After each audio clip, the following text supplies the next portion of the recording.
Yo, what is up guys? It's me exactly, back bringing you some more daily NBA news, or kind of daily during the off season. Whenever enough stuff comes out to make a video about, that's when I'll make some news. But anyways, you guys already know that you are the real MVPs, and if you haven't already, be sure to sub to the channel with post notifications turned on so you can stay up to date with everything that goes on in the NBA on a daily basis. But now, let's just take a look at everything that is going on in the NBA. But first, I do have to give a quick shout out to the sponsor of this video, athleticcases.com. Ladies and gentlemen, Athletic Cases has upped their game by now providing even more designs for their cases, including John Wall, Lonzo Ball, LA LeBron, the Splash Brothers, and more. So you guys can check them out and learn more by visiting the links in the description box below. Also remember to use the promo code ZachLee to receive 10% off your order. First up in the news, of course, the Los Angeles Lakers are once again the talk of the NBA world this summer. It's been a while, but they are now once again the hottest thing in the NBA, and of course that was thanks to LeBron James joining the Los Angeles Lakers. A lot of people are really excited about what they could be this upcoming season. However, they have received their fair share of doubters too, and that's understandable. When you mix this very particular group of guys that LA has chosen to mix together this offseason, it could either end up being fantastic, but there's also the potential for it to be a complete disaster. We'll just have to wait and see. But that hasn't stopped some news outlets and even some NBA executives from predicting that the Lakers, despite the addition of LeBron James, won't even make it to the NBA playoffs this year. Despite that though, most betting sites are predicting the Lakers to win around 48 to 50 games this upcoming season. And if that's the case, if the Lakers win around 50-ish games, I don't think anyone could necessarily be disappointed, because that should be enough. Hopefully that's enough in the Western Conference to make it into the playoffs this upcoming season. I think that's about all you could ask of LeBron and the Lakers at this upcoming moment, to at least make the playoffs in the Western Conference. So most people will be satisfied, content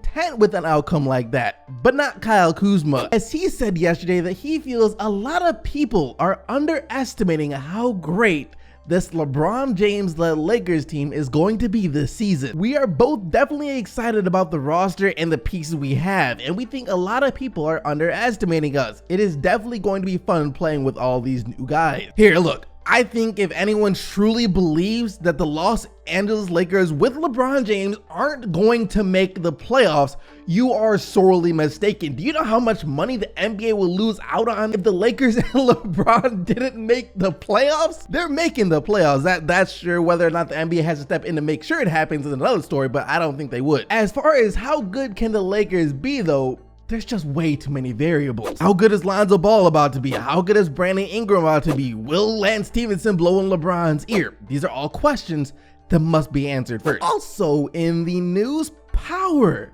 is a very dangerous thing. With great power comes a lot of messed up decisions. You give a person or people too much power and they can bend you to their will. And according to Kevin Durant, that's exactly what NBA players are starting to realize. They are starting to realize that they have all the power and that they can bend these teams and the league to their will. A lot of us are seeing the power that we have and we are trying to take advantage of it. Well, Kevin Durant isn't necessarily wrong. Without these players, there is no league. Teams are paying them to play for them, but in the end, it is the players who have all the power. We are starting to see this more and more. This summer, it was with Kawhi Leonard saying he's had enough of playing for the San Antonio Spurs, and once he said that and made that clear, well, the Spurs didn't have a choice but to move him somewhere else. Same thing happened with Kyrie Irving last summer. We're starting to see a lot of star players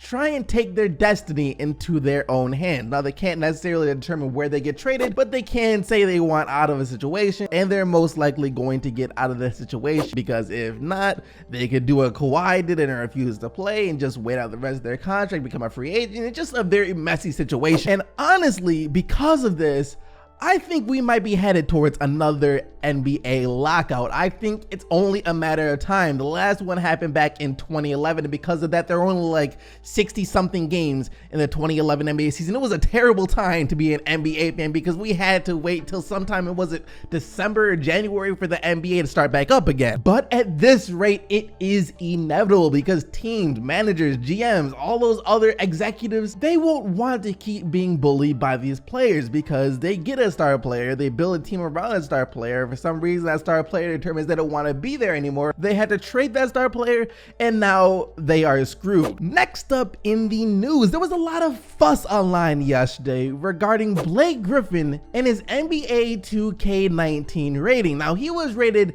an 86 overall, which does sound kind of low for Blake Griffin, but what made it pretty bad for a lot of people was that a sophomore in the NBA, such as Jayson Tatum, was rated an 87 in NBA 2K19. So 2K is saying that Jayson Tatum is already in his second year better than Blake Griffin. There was a huge back and forth going on between people saying that this is true, people saying that it's not true, and then just people in the middle like, all right, they're kind of similar in terms of how good they are in today's game, so these ratings aren't the biggest deal. And look, all of you advanced stats guys can say everything that you want to about efficiency or usage rate, things of that nature that point to Jayson Tatum possibly being better than Blake Griffin. And I think Blake Griffin's still a better overall all-around player than Jayson Tatum is at this moment. You can disagree with me, that's completely fine. I'm a Pistons fan, you have to remember that. Anyways, that's not even technically what we gotta cover today. It is kind of related to it though, because it has to do with Jayson Tatum. As one of Jayson Tatum's personal trainers, Drew Hanlon, yes, the same Drew Hanlon, who has been raving about Markelle Fultz and the progress that Fultz has made this summer, just gave us an inside scoop on Jayson Tatum and the training that he's been doing this summer, as well as he says he's been working on 3 specific things, and here they are. He's been working on continuing to improve his 3-point numbers off the bounce.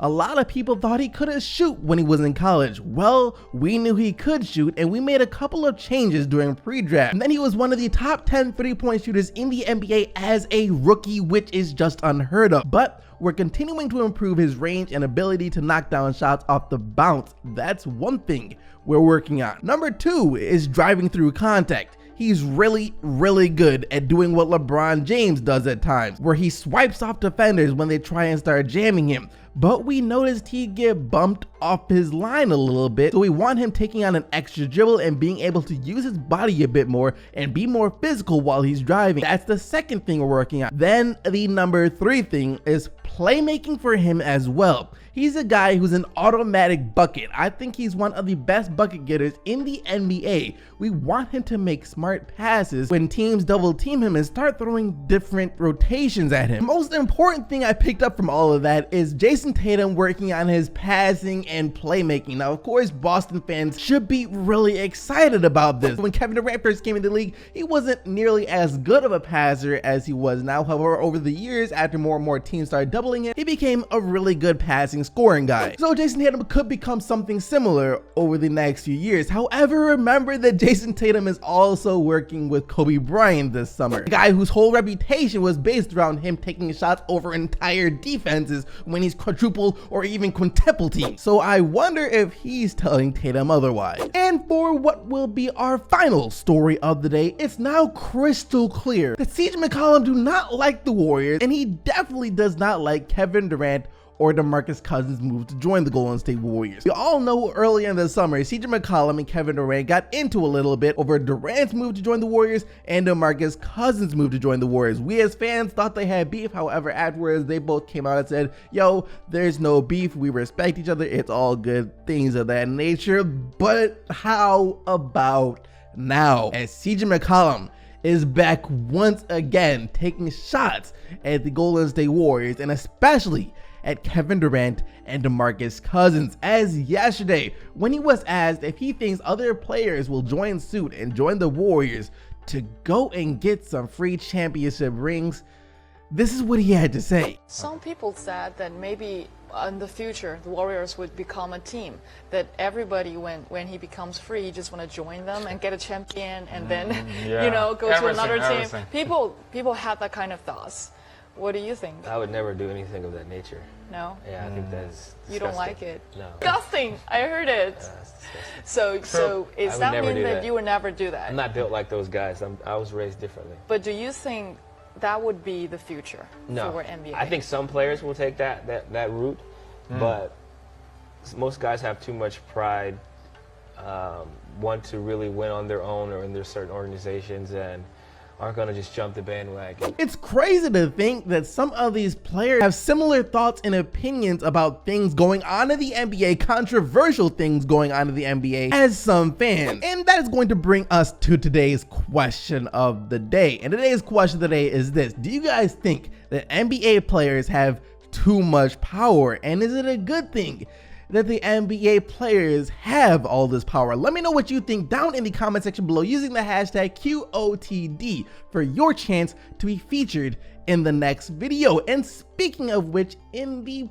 previous video, after rumors of the Cavs trading for Hassan Whiteside came along, and we talked about how the center position has been evolving rapidly over the past few seasons, I asked you guys, what position do you think is next to undergo a massive change? And here's what you had to say. The point guard position. Players like Ben Simmons, LeBron James, and Giannis Antetokounmpo are paving the way to shift the largest point forward guys that are big, athletic, but run the point. We're already seeing the Isaiah Thomases of the world fade into obscurity, while the point forwards reign supreme. So that's my bet: the demise of the small point guard and the start of an era with point forward and truly positionless basketball. Power forward is dying even faster than the center. Within the next 10 years, anyone at the 4 will be either a stretch big or an interchangeable 5, or a small ball forward used as a 3 in bigger lineups. I think the shooting guard will change because it's to the point where the point guard is doing their job and more. So I think shooting guard